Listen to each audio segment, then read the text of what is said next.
Bandeko babolingo mbote na bino baibo mesana kolanda chaîne na biso ya www.zoomel1000.com. Lelo tozali na esengo pona kopresente bino ba émission na bino obo mesana kozela. Ngai papa Roger Babo lelo na kopresente bino ba émission obo mesana kozela mokolo na mokolo pona kotalisa na bana ya Congo eloko nini oyo tobombeli ba. Mama Rosalie Lokosu na zui responsabilité monene na chaîne ya www.zoomel1000.com pour na kotalisa na ba peuple congolais vérité to bosolo oyo nini esengeli na biso bana ya mboka toyeba esika oyo bato bazali kokangela bato misu to bazali koyebisa bato ba makambo oyo ezali ndenge wana te ebongi malamu ete biso bato ya Zoomel 1000 totombola mongongo pe toloba tolakisa bango bosolo po ete mboka na biso ekende liboso po ete ba peuple congolais bayeba eloko nini tokoki kosala po ete nyonso tu ezali kaka mpona lokumu ya mboka na biso po ete ezali esengo mingi mpona kotangusa bosolo na kati na biso ba diaspora congolaise oyo tozali libanda ya mboka. Na ntango oyo bozala kaka bisika bozali nde bokolanda basango ya www.zoomel1000.com.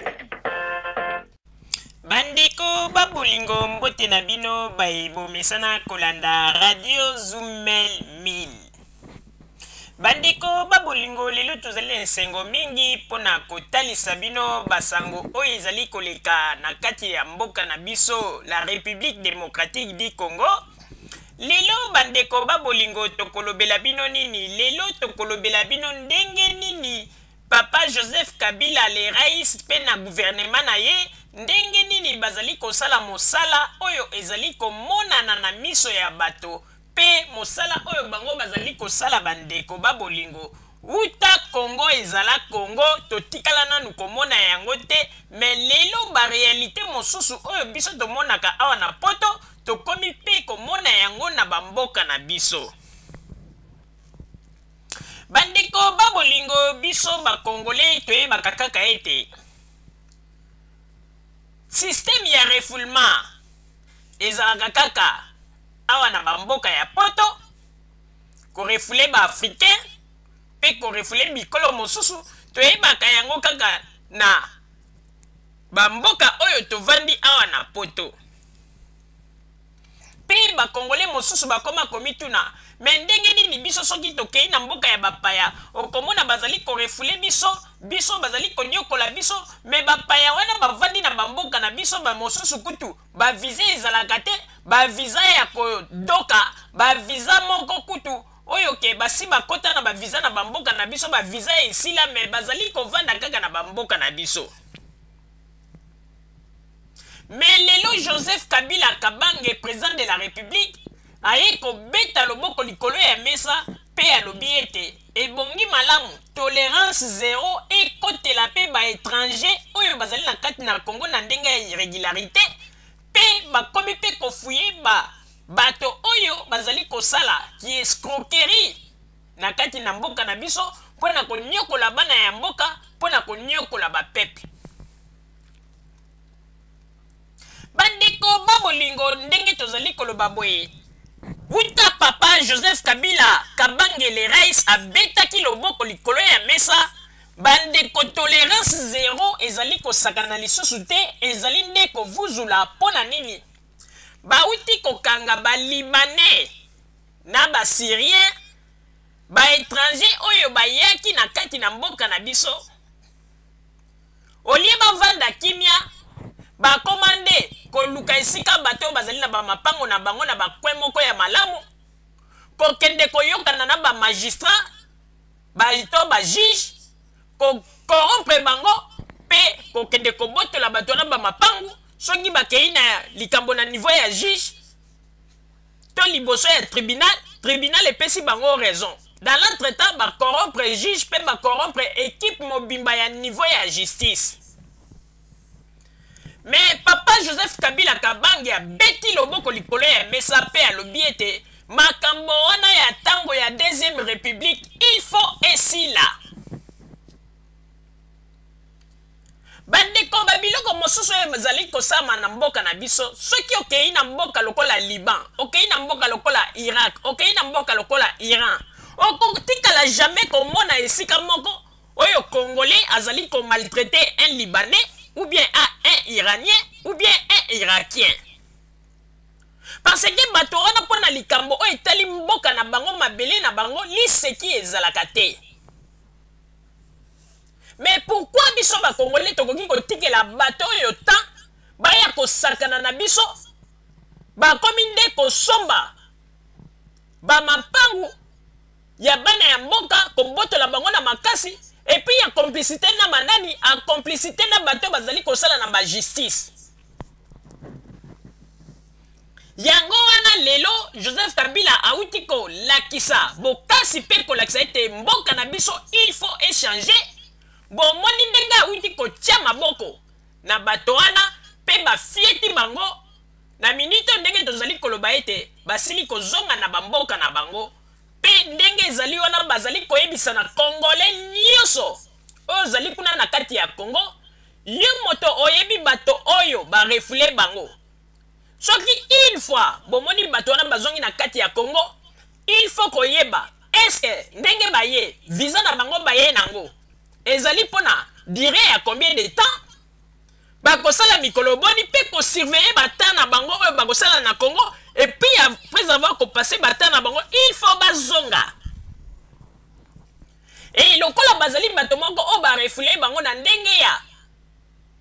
illégalité pe na ndenge ya escroquerie o basalaki na Congo il faut gouvernement congolais ekatela bango tamoko oyo bakoki koniata RDCT ndenge ezalaka na bapoto soki ntango mosusu bakangi yo moto ou bien otekaki diamba ou bien osalaki likambo ou bien obetaki chèque bamakambo ndenge na ndenge ntango baza korefule yo mbala moko mpe bakomi na dire ya temps oyo yo okoki kokota na kati ya mboka wana te. J'espère pe bakonzi ya Congo basali ndenge moko na ba ndibu oyo bosili korefule. Na yango bandeko ba bolingo tango mosusu bato bakoloba makambo mama Rosalie azali koloba azwi yango wapi botala ndenge bauti ko refule bato oyo bazali ko nyokola ba peuple bato oyo bazali ko monisa ba congolais na kati ya Congo pasi tolo bakanga bazalaki ko nyokola bango bandakala parce que makambo oyo e bandaka bandakala depuis deuxième république.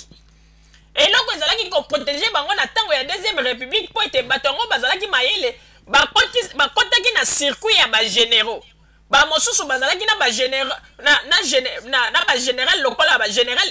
Njimbi ba mosusu général Baramoto bato wana nde babandaki ko protéger ba libanais wana yango na moni na tango ya deuxième république bazalaki batombolaki mapeka bazalaki kosala oyo nyonso tu balingaki bazalaki ba intouchable. Mais mbala oyo to beteli Joseph Kabila kabange maboko po ete mbala ya liboso to mona na mboka na biso oyo to moni ete ba libanais to bandibu ba refule bango oyo bazali kosala makambo ya mabe na kati ya mboka po ete na tango ya deuxième république un libanais azalaki intouchable. Na banzi likambo nazali koloba biso moko toyebi yango pe moto akoki ko contredire yango azate mais poto kota na kati na masolo na biso lisusu malamu tokosenga na papa Botamba kuna na régie tiela biso nano bilili totala ndenge ba refule bato oyo bazali ko nyokola ba peuple congolais oyo bazali ko ya na mboka na biso ko yiba ba richesse na biso ko sala n'importe quoi pe bazali ko mimona bato mobimba bavandi na kati na mboka visa ya malonge ezate ba séjour kuti ya malonge ezate alors que bazali ko parvenir susu ko sala n'importe quoi. Yango wana bolanda na babilili botala bato yango ndenge bauti ko refule bango basi ba zongisi bango na bamboka na bango bokotala pe bokomona botala ndenge nini mboka na biso ezali ko changer malembe pe un jour nzambe ya kosunga mboka na biso wana ekozala mboka oyo mokili ekolobela pe tokolongwa na bakote ya baposition ya suka pe na banzi ete nzambe ya kosunga biso. RDC etikala kaka te na maloba oyo tozali na yango na poto awa bilobela kaka mboka na biso tolingi changer mboka tolingi changer mais bato mingi bazali kosala eloko te mpo na mboka na biso bazali kobosa na ete mboka na biso ndenge ezali wana moto nyonso tu azali na droit ya koporter une pierre po ete mboka ekende liboso mais bavandi na poto a bazali ko rêver pe bazali ko mona ete ko ganga pe ko kende ko perkisa ba concert pe ko sala n'importe quoi yango nde ezali changement ya mboka or que ezali ignorance totale. Papa Botamba tiela biso nano babilili et bongo sima tozongela masolo na biso s'il vous plaît. Nani alobaki que tolérance zéro et kozwa ba étranger te na République démocratique du Congo balingi ba profiter na hospitalité oyo République démocratique du Congo za kanango motema malamu ya koyamba batu po basalaka ba mafia bazwa mapangu ya ba congolais bazwa biloko nyonso po ba bénéficier nango na mboka na bango. Dans la groupe il y a 3 personnes oyo ba présenter awa Gassan Dalalial Oazali Libanais, Hassan Dalalial Oazali Libanais, na Mohamed Yassim alias Abou Dabas. Patu oyo misatu bozali komona spécialité na bango ezali bapangu, c'est-à-dire ko somba mapangu en désordre ata yebi ke kolo nango azali te tango bakokende na justice akoganye. Deuxième lot ya ba oyo mususu bazali ebele na kati kuna ba Syrien, ba Philippien, ba Indien, ba Libanais, pe batu ndenge na ndenge oyo basalaka commerce na République démocratique du Congo sans kozala na visa ya solo, sans kozala na mikanda ya exploitation, sans kozala na permis ya kofanda na mboka na biso normalement na ba loi. Tour oyo ata batu oyo babengaka butu batikali libanda masano pamba te tolérance zéro esengeli esala eloko mokonzi ya mboka azali déterminé ete Congo ekoma esika oyo justice ezali kosala musala ya solo. Balobaka ke batu oyo soki bakei bazongaka pamba kasi deuxième akobanda ko bengana pamba pote ba o bazonga pe na mboka na bango pamba. Turo o meki tolérance zéro. Deuxième telemeli bango ba bengani bango terrible.